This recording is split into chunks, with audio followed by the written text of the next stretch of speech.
Olá pessoal, vamos corrigir nosso exercício. A primeira questão diz o seguinte: resolva em reais a inequação 6x ao quadrado menos 5x mais 1 menor ou igual que zero. O que a gente faz de cara? Nós vamos dizer que y é essa função aqui do primeiro membro. Chamemos y a função no primeiro membro. Então, eu quero, na verdade, que y seja menor ou igual que zero. Tá certo? Menor que zero. Menor que zero é negativo, né? Ou no máximo igual a zero aqui, que ele botou essa igualdade. Então, para resolver a inequação, primeira coisa, a gente tem que estudar o sinal. Então, vamos estudar o sinal de y. Quem é y mesmo? É essa inequação aqui, certo? Essa equação. 6x ao quadrado menos 5x mais 1. Esse membro aqui, tá certo? Então, observe, se você analisar, o A aqui é igual a 6, né? Quando você tem o A positivo, maior do que zero, A igual a 6 positivo, então a concavidade é voltada para cima, que a gente já assistiu em outras aulas, tá certo? Concavidade é voltada para cima. Então, vamos continuar e vamos encontrar as raízes dessa equação, tá certo? As raízes dessa equação. Como é que a gente encontra as raízes da equação? A gente precisa, como aqui é uma equação completa, né?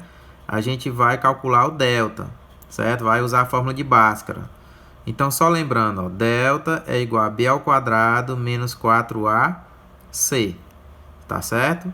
Delta é igual a b ao quadrado menos 4ac. Então, substituindo, nós vamos ter o quê? Ó? Quem é o b lá na equação? Ó, é menos 5, né? Então, fica menos 5 ao quadrado, menos 4 da fórmula, vezes o A, que é igual a 6, e vezes o C, que é igual a 1. Ó. Tá certo? C é igual a 1.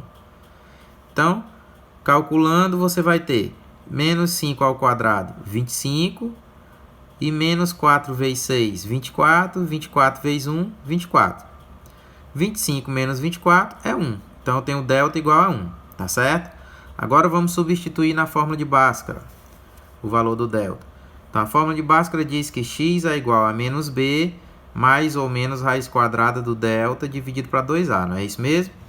Então, substituindo, você vai ter x igual a menos b. Ora, se o b é igual a menos 5, com menos da fórmula, você faz menos por menos mais. Então, fica só o 5, tá certo? Mais ou menos raiz quadrada do delta. Quanto é que é o delta? É 1, certo? Então, continuando, dividido por 2 vezes o A. Quanto é que é o A? É 6. Então, fica 2 vezes 6. Beleza? Então, resolvendo isso, a gente tem 5 mais ou menos. Quanto é que é a raiz quadrada de 1? De 1 é 1, né? 5 mais 1, 6, dividido por 12. Por que 12? Porque eu esqueci de falar aqui, ó. 2 vezes 6 é 12, né? Então, você vai usar primeiro o sinal de mais, ó, 5 mais 1, 6, dividido por 12 que está aqui embaixo.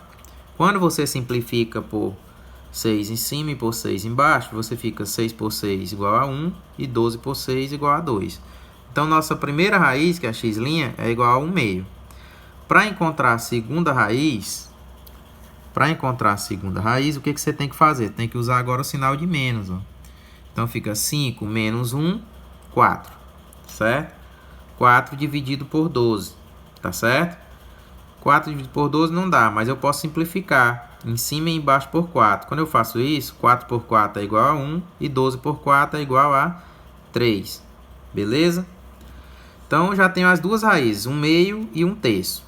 Agora, vamos jogar isso no gráficozinho para a gente entender o estudo do sinal. Certo? Vamos fazer o estudo do sinal. O que acontece? Ó? A gente já viu que, como o A é positivo, a parábola é voltada para cima, não é isso? Então, fica dessa forma. Só um segundo, pessoal. Observe aí, ó. Tá ali as duas raízes, né? 1 meio e 1 terço. Coloquei aqui no meu gráficozinho 1 meio e 1 terço, certo? Bolinha pintada, porque ele quer lá maior ou igual, tá certo? E concavidade voltada para cima, porque o A é positivo, Beleza? Então, nesse gráfico, ó, você vê que abaixo de zero está essa região entre 1/3 e 1/2, né? Então aqui fica negativo. Acima de zero, acima do eixo, tem esse lado e tem esse outro lado. Tá certo? Então, como é que fica a solução? Você vai dizer que x pertence aos reais. X pertence aos reais. Tá o quê? X é maior ou igual a 1/3, certo? E menor ou igual a 1/2. Por quê? Porque lá na questão ele queria valores menores ou iguais que zero. Onde que estão os valores menores ou iguais que zero? É aqui, né? Ó, entre 1/3 e 1/2. Por isso que eu escrevo maior ou igual que 1/3 e menor ou igual que 1/2. Professor, e por que que tem a igualdade? Porque aqui, ó, bolinha pintada, certo? Significa dizer que eu estou incluindo 1/3 e também estou incluindo meio na minha solução, tá certo? Se a bolinha aqui fosse aberta, aí você iria deixar sem essa igualdade, tá certo? Então, questão resolvida. Qualquer dúvida pode chamar.